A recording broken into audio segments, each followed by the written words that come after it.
आज के Uttar Pradesh global investment summit 23 के कार्यक्रम में मंच पर उपस्थित उत्तर प्रदेश के सफल और यशस्वी मुख्यमंत्री श्रीमान योगी आदित्यनाथ जी, उत्तर प्रदेश शासन के उप मुख्यमंत्री श्रीमान ब्रिजेश पाठक जी, श्री राकेश सजान जी, श्री JPS राठौर जी, मुख्य सचिव उत्तर प्रदेश शासन श्री दुर्गा शंकर जी, फिक्की के श्री सुब्रकांत पांडा जी, यहां पर उपस्थित अधिकारीगण, उत्तर प्रदेश सरकार के मंत्रिपरिषद के सभी सम्मानित सदस्य और आज MSME और कोऑपरेटिव सेक्टर से यहां पर आए हुए सभी निवेशक भाइयों बहनों, आप सभी को नमस्कार। सबसे पहले मैं योगी आदित्यनाथ जी के नेतृत्व में उत्तर प्रदेश सरकार को बहुत बहुत अभिनंदन और साधुवाद देना चाहता हूं कि विजन के साथ साहस का परिचय कराते हुए उत्तर प्रदेश के अंदर निवेश लाने के लिए ग्लोबल इन्वेस्टमेंट समिट का जो आयोजन किया है, अभी सिद्ध हो चुका है कि सफल हो चुकी है। आज सुबह प्रधानमंत्री जी ने इसका शुभारंभ किया है और मैं मानता हूं कि ये 3 दिन उत्तर प्रदेश के आने वाले 3 वर्षों के लिए बहुत शुभ और फलदायी होने वाले हैं, इसका मुझे विश्वास है। मित्रों, किसी भी राज्य के अंदर अगर इंडस्ट्री लानी है, किसी भी राज्य को उत्पादन का हब बनाना है, किसी भी राज्य में इन्वेस्टमेंट लाना है, तो उसकी 5 पूर्व शर्त होती है। पहला, कानून और व्यवस्था की स्थिति ठीक होनी चाहिए। दूसरा, राज्य का इंफ्रास्ट्रक्चर अच्छा होना चाहिए। तीसरा, राज्य सरकार ने इंडस्ट्री और फाइनेंस के लिए अपनी नीतियों का निर्धारण सुस्पष्ट तरीके से करना चाहिए। चौथा, राज्य सरकार पारदर्शी तरीके से चलनी चाहिए। और 5वां, त्वरित निर्णय लेने की क्षमता राज्य के मंत्रिमंडल में होनी चाहिए। और मुझे बहुत आनंद है कि एक जमाना था उत्तर प्रदेश में 5 योग्यता ढूंढने पर निराशा हाथ लगती थी। आज ये 5 चीजें उत्तर प्रदेश शासन ने जमीन पर उतारी। यहां पर कानून और व्यवस्था की परिस्थिति भी ठीक हुई है। इंफ्रास्ट्रक्चर के क्षेत्र के अंदर समग्र देश के अंदर जो कुछ चुनिंदा राज्य हैं जहां इंफ्रास्ट्रक्चर में सबसे ज्यादा निवेश विगत 5 साल में हुआ है, तो उसमें से उत्तर प्रदेश है। कई सारी नीतियां इंडस्ट्री और बजट के सपोर्ट में बनाई गई हैं, जिसके कारण कंफ्यूजन का वातावरण आज समाप्त हो गया है। उत्तर प्रदेश में भारतीय जनता पार्टी की सरकार योगी जी के नेतृत्व में पारदर्शी तरीके से चल रही है। एक भी आरोप हमारी सरकार पर नहीं है। और इसके साथ साथ उत्तर प्रदेश ने त्वरित फैसले लेने का भी मादा दिखाया है और त्वरित फैसले भी लिए। तो एक प्रकार से इंडस्ट्री और इन्वेस्टमेंट दोनों के लिए ये बहुत सानुकूल वातावरण यहां पर बना हुआ है। बचपन में मैंने भौतिक विज्ञान का एक नियम समझा था, मास multiplied by velocity is equal to momentum. और उत्तर प्रदेश में मास भी है, वॉलेटिलिटी भी है, इसलिए मोमेंटम भी। और ये जो परिवर्तन आया है भारतीय जनता पार्टी की सरकार बनने के बाद, ये समग्र देश के लिए शुभ है।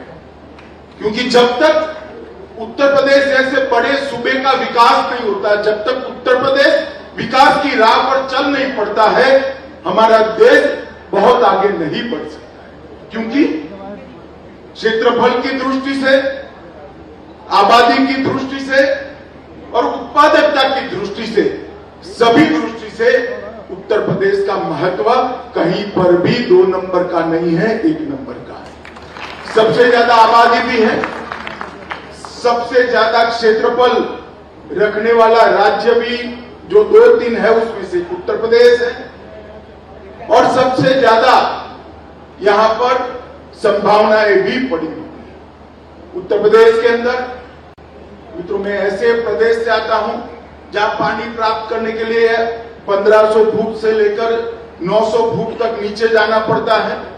मैंने उत्तर प्रदेश में आज भी हाथ से चलने वाले डंकी कई गांवों में देखे हैं, जहां पानी की उपलब्धता है, मां गंगा और यमुना की कृपा है, वहां पर विकास की अपार संभावना है। और इसीलिए मोदी जी ने जो $5 ट्रिलियन की इकोनॉमी का लक्ष्य रखा है, उसके लिए उत्तर प्रदेश का विकास बहुत महत्वपूर्ण है। और इसीलिए उत्तर प्रदेश को आगे बढ़ाने का मतलब है भारत के विकास को गति देना।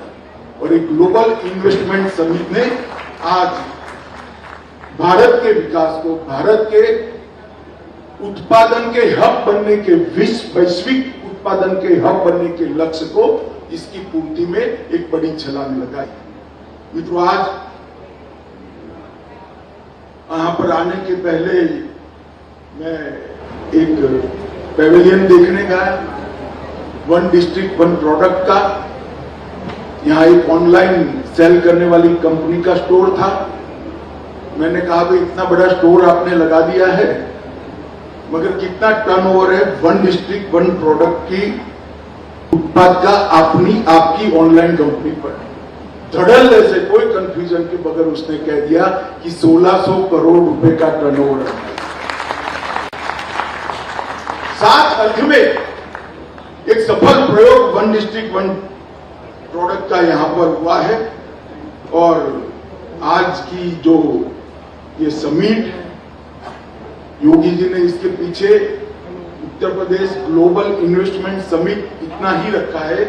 मैंने आज ग्लोबल इन्वेस्टमेंट समिट 23 लगाया है, क्योंकि जब तक सातत्य नहीं होता है, सातत्यपूर्ण तरीके से ग्लोबल इन्वेस्टमेंट समिट नहीं करते हैं, कभी भी राज्य में इन्वेस्टमेंट नहीं आता है। तो मुझे भरोसा है कि जो शुरुआत हुई है वो सालों तक चलेगी और आने वाले दिनों में भी ये आगे बढ़ेगा।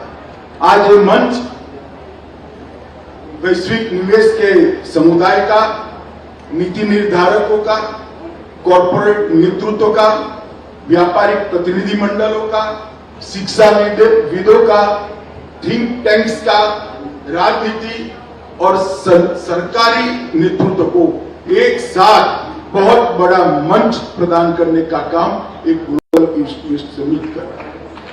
और उत्तर प्रदेश के पोटेंशियल को देखते ही, इसको पहचान कर ही नीदरलैंड, डेनमार्क, सिंगापुर, जापान, दक्षिण कोरिया, ऑस्ट्रेलिया, इटाली, संयुक्त अरब अमीरात और यूनाइटेड किंगडम और मॉरिशस ने यहां साझेदारी सीआईआई के साथ करने का फैसला किया है। बहुत बड़ी उपलब्धि। मैं यहां पर कोई राजनीतिक टिप्पणियां करने नहीं आया। मैं गुजरात में रहता था, गुजरात सरकार का मंत्री था। लखनऊ में उस वक्त के उत्तर प्रदेश के मंत्री का प्रेस कॉन्फ्रेंस था, वो भी इन्वेस्टमेंट की समिट कर रहे थे, मगर उन्होंने स्थान दिल्ली रखा। तो इकोनॉमिक टाइम्स की एक पत्रकार ने उनको पूछा कि आप उत्तर प्रदेश में इन्वेस्टमेंट की समिट कर रहे हो, मगर स्थान दिल्ली क्यों रखा है? तो थोड़ा इधर उधर होकर उनको स्वीकार करना पड़ेगा।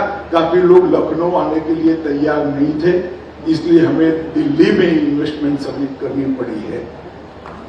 अरे भले आदमी जो इन्वेस्टमेंट समिट के अंदर आने के लिए लखनऊ तैयार नहीं है, वो भला इन्वेस्टमेंट के लिए कैसे तैयार। और आज हम सब के लिए आनंद का विषय है कि आज पूरी दुनिया से निवेशक यहाँ पर आए हैं। ग्रीन हाइड्रोजन, नवीनीकरण ऊर्जा, इलेक्ट्रॉनिक्स, स्वास्थ्य सेवाएं, defence, food processing, dairy, pharma, logistic, कई प्रकार के उत्पादों के लिए बहुत अच्छे प्रस्ताव आज यहाँ पर आए हैं। लगभग मुझे लगता है कि दुनिया के कई देशों में हमारे मंत्रियों ने दौरा किया, रोड शो किया, उत्तर प्रदेश के 75 के 75 जिलों में किया, देश के 13 राज्यों में किया, और ये सब मंथन के बाद ये 3 दिन का समिट मुझे लगता है कि उत्तर प्रदेश का भाग्य बनने वाला है।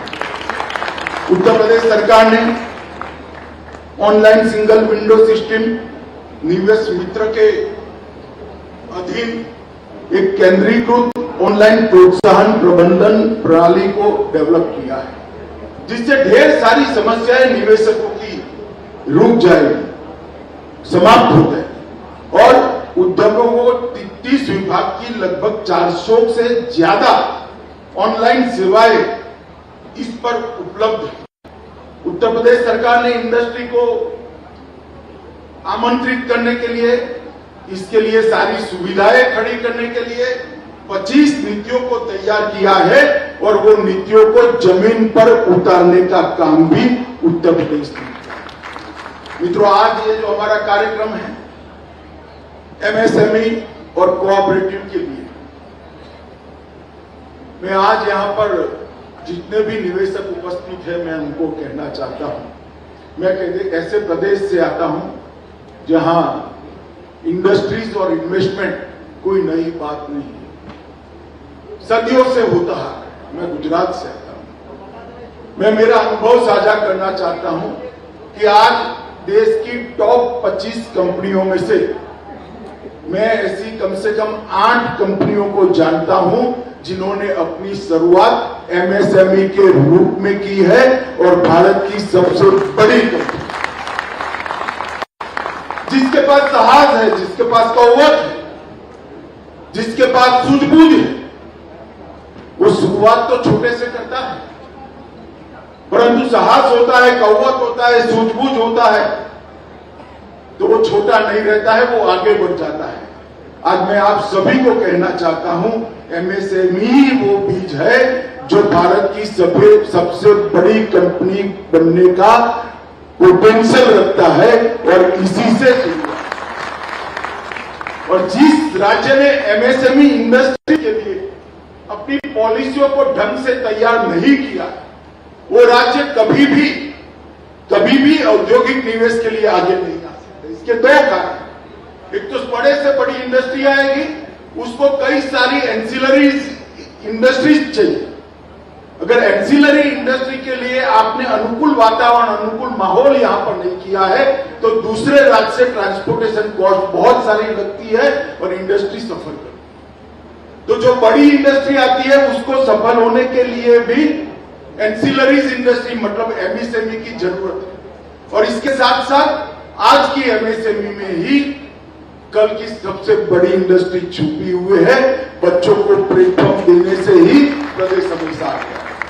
ये 2 कारण से किसी भी राज्य को इंडस्ट्रियल इन्वेस्टमेंट के लिए अगर आगे बढ़ना है, तो इसकी पूर्व शर्त है कि एमएसएमई के लिए अपनी नीतियों को वो सुस्पष्ट करे। यहां पर उत्तर प्रदेश सरकार ने योगी जी के नेतृत्व में सिर्फ एमएसएमई के लिए नहीं, 1 डिस्ट्रिक्ट 1 प्रोडक्ट के माध्यम से गृह उद्योग के लिए भी नीतियां स्पष्ट कर दी है, उसको भी बढ़ावा दिया है, एमएसएमई को भी बढ़ावा दिया है। और इसके लिए मैं जब सुन रहा था कि 1,40,000 करोड़ के एमओयू हुए हैं, मैं सभी एमएसएमई क्षेत्र के यहां जो इन्वेस्टर आए हैं उनको कहता हूं कि आप हौसला रखकर आगे बढ़िए। यही रास्ता है बड़ा बनने का, यही रास्ता है देश के विकास में सहभागी। ढेर सारी बड़ी इंडस्ट्रियां यहां आ रही है। मैं तो उत्तर प्रदेश शासन को, मुख्यमंत्री जी को, उनके मुख्य सचिव जी को भी कहना चाहूंगा, एक बड़ी कंपनी के साथ एंसिलरी इंडस्ट्री कौन कौन सी लग सकती है, इसके पोटेंशियल को जांच कर एंसिलरी इंडस्ट्री के लिए एमएसएमई उद्योगों को निमंत्रित करना चाहिए, जिससे वो स्पेसिफिक दिशा में चले। क्योंकि आपको आपका बाजार ही नहीं ढूंढना है। अगर बहुत बड़ी ऑटोमोबाइल की कंपनी आई है, डिफेंस की कंपनी आई है, तो उसके कलपुर्जे बनाने की आप एमएसएमई इंडस्ट्री डाल दोगे तो आपको मार्केट नहीं ढूंढना है। इसके बाद में जमीन दे दो, जीरो ट्रांसपोर्टेशन से आपका उत्पाद वहां पहुंच जाएगा। गुजरात, महाराष्ट्र, कर्नाटक से आने वाला ट्रांसपोर्टेशन के कारण इसको कॉम्पीट ही नहीं कर पाएगा। तो एमएसएमई इंडस्ट्री के लिए जो पहल उत्तर प्रदेश सरकार ने की है वो प्रशंसनीय है। और मित्रों, जब तक किसी भी राज्य में total ecosystem investment friendly नहीं होता है, तब तक इंडस्ट्री नहीं बढ़ेगी। जितना भी बड़ा इंडस्ट्री लेकर आइए, देश में बंद पड़े हुए कारखानों की बहुत बड़ी सूची है। क्यों? क्योंकि इकोसिस्टम ठीक नहीं। अगर उत्तर प्रदेश जैसे बड़े राज्य में रोजगारी को आपने एड्रेस नहीं किया, रोजगारी का विकल्प नहीं ढूंढा, तो इकोसिस्टम कभी अच्छा नहीं हो सकता। और रोजगारी देने का मादा अगर सबसे ज्यादा किसी में है तो कोऑपरेटिव और एमएसएमई में है। ये दो ही रोजगारी। 22 करोड़ का राज्य अगर रोजगारी के लिए चिंता करे बगैर अपनी इंडस्ट्रियल पॉलिसी को बनाता है, कभी सफलता नहीं मिल सकती। मैं इसीलिए कहता हूं कि एमएसएमई के लिए जो पॉलिसीज बनाई है और एमएसएमई के ऊपर जो योगी सरकार ने थ्रस्ट दिया है, वो आने वाले दिनों में रोजगारी का निर्माण करेगा। और रोजगारी के निर्माण से कुल मिलाकर पूरा इकोसिस्टम रिपेयर होगा, अच्छा होगा, खुशनुमा होगा और इससे बड़ी इंडस्ट्रीज को भी फायदा होगा। मित्रों, एमएसएमई इंडस्ट्री के लिए ढेर सारे राज्यों ने बहुत अच्छा किया है। मेरा मुख्य सचिव जी से निवेदन है कि बड़ी इंडस्ट्री और एमएसएमई इंडस्ट्री, एंसिलरीज इंडस्ट्री के इकोसिस्टम को स्ट्रेंथन करने के लिए अभी भी कुछ ज्यादा करने की जरूरत है। मैंने आपका पॉलिसी पढ़ा है, इसको और स्ट्रेंथन कर, बहुत अच्छा किया है, मगर और स्ट्रेंथन हो सकता है, और मजबूत और पुख्ता हो सकता है, उसको करना चाहिए। क्योंकि बड़ी इंडस्ट्री की सफलता के लिए भी अच्छा एमएसएमई इंडस्ट्री की बहुत जरूरी है। कोऑपरेटिव के क्षेत्र में भी उत्तर प्रदेश के पास ढेर सारी संभावना है। खाद्यान्न का सबसे बड़ा उत्पादक आज अगर कोई है तो उत्तर प्रदेश है। एग्रीकल्चर के लिए सबसे ज्यादा भूमि किसी एक राज्य के पास है तो उत्तर प्रदेश है। और सबसे मेहनत कश इंसान अगर कहीं पर, किसान कहीं पर है तो उत्तर प्रदेश है। और सबसे विपुल मात्रा में पानी अगर किसी एक राज्य के पास है तो उत्तर प्रदेश है। ये सभी चीजों से एग्रो बेस्ड इंडस्ट्री, कोऑपरेटिव और डेयरी, पर्टिकुलरली कोऑपरेटिव डेयरी, इसकी अपार संभावना उत्तर प्रदेश के अंदर पड़ी है। मोदी जी ने अभी अभी सहकारिता मंत्रालय बनाया। आजादी के 75 साल के बाद पहली बार सहकारिता मंत्रालय का गठन करने का काम किसी प्रधानमंत्री जी ने किया और मुझे भी पहला सहकार मंत्री बनने का सौभाग्य मोदी जी ने दिया। मैं बहुत समय, लगभग 32-33 साल से सहकारिता के साथ जुड़ा हूं। मित्रों, हमने पैक्स का कंप्यूटराइजेशन का फैसला किया। मल्टीपर्पज पैक्स बनाने के लिए इसके मॉडल बायलॉज बना दिए। अब कॉमन सर्विस सेंटर सीएससी को पैक्स के लिए परमिट कर दिया। गैप ढूंढने के लिए नेशनल कोऑपरेटिव डेटाबेस बनाया। राष्ट्रीय सहकार नीति बन रही है।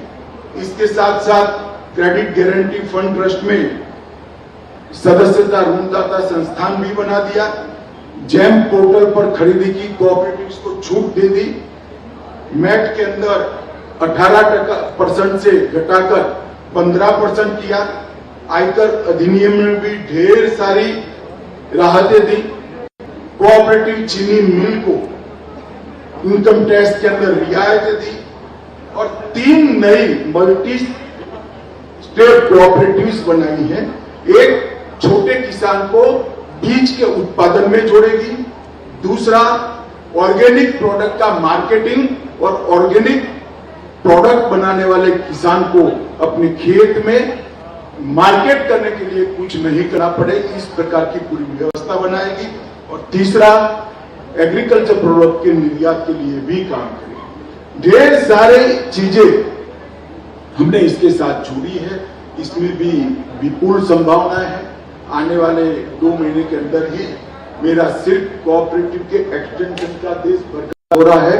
मैं उत्तर प्रदेश भी आऊंगा क्योंकि उत्तर प्रदेश सबसे कम कोऑपरेटिव रखने वाला प्रदेश है और सबसे ज्यादा संभावना रखने वाला प्रदेश है, तो विपुल मात्रा में कोऑपरेटिव की संभावना यहाँ पड़ी है।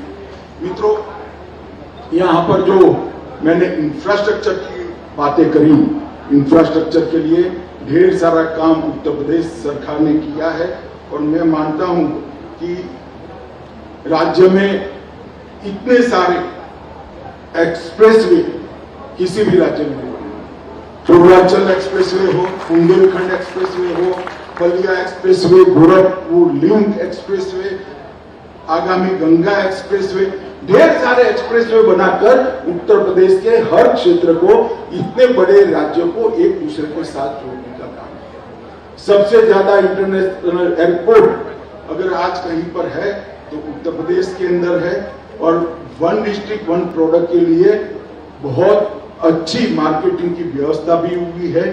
नोएडा अंतर्राष्ट्रीय हवाई अड्डा बनने के बाद सबसे ज्यादा आवाजाही की कैपेसिटी एयरपोर्ट की किसी एक राज्य की होगी तो वो भी उत्तर प्रदेश की। ढेर सारा इंफ्रास्ट्रक्चर का काम किया है। बुंदेलखंड के अंदर पानी की किल्लत थी, केन बेतवा आगे बढ़ गई, बुंदेलखंड में भी अब कभी अकाल सहन न करना पड़े, इस प्रकार की हमने नीति करी है। और पीएम गति शक्ति नेशनल मास्टर प्लान के तहत जलमार्ग से लेकर सारे प्रकार की गति को कोऑर्डिनेट करने का काम भी उत्तर प्रदेश सरकार बहुत अच्छा कर रही है। सबसे पहला जलमार्ग उत्तर प्रदेश से ही शुरू हुआ है और यहां से वाराणसी और इलाहाबाद से लेकर हावड़ा तक पूरा जलमार्ग बनने से आपकी ट्रांसपोर्टेशन की कॉस्ट 1/3 से भी कम आने वाली है। बहुत बड़ा पोटेंशियल खड़ा करता है उद्योगों में। उत्तर प्रदेश के अंदर जिस प्रकार का संकट था इंडस्ट्रियल इन्वेस्टमेंट के आने के लिए, पहले मैंने कहा 5 संकटों को योगी जी की सरकार ने समाप्त कर दिया है। और एक जमाना था जब इन्वेस्टमेंट समिट दिल्ली जाकर करनी पड़ती थी। आज पूरे देश के सभी राज्यों के इंडस्ट्रियलिस्ट और दुनिया के भी इंडस्ट्रियलिस्ट लखनऊ आए हैं। बहुत अच्छा तो वातावरण जो सुधार हुआ है, इस वातावरण से उत्तर प्रदेश को तो निश्चित रूप से फायदा होगा। उत्तर प्रदेश के युवाओं के लिए विपुल मात्रा में रोजगारी की संभावनाएं बढ़ेगी। उत्तर प्रदेश के युवा उद्योजकों के लिए बहुत बड़ा प्लेटफॉर्म, एक वैश्विक प्लेटफॉर्म बनेगा। इसके साथ साथ उत्तर प्रदेश के विकास के माध्यम से भारत के विकास को भी गति मिलेगी और मोदी जी का $5 ट्रिलियन इकोनॉमी का जो स्वप्न है उसको हम बहुत अच्छे तरीके से पूरा कर पाएंगे। मैं आज यहाँ इस मंच से योगी जी को और उनकी पूरी टीम को, सारे मंत्रिमंडल को और उत्तर प्रदेश की जनता को बहुत बहुत शुभकामनाएं और साधुवाद देता हूं। आपका ये साहस सफल हो, उत्तर प्रदेश के अंदर इन्वेस्टमेंट आए, इंडस्ट्री बढ़े और उत्तर प्रदेश देश के विकास में सबसे बड़ा कंट्रीब्यूटर बने, ऐसी शुभकामनाएं देकर मेरी बात को समाप्त करता हूं। वंदे मातरम। भारत माता की जय।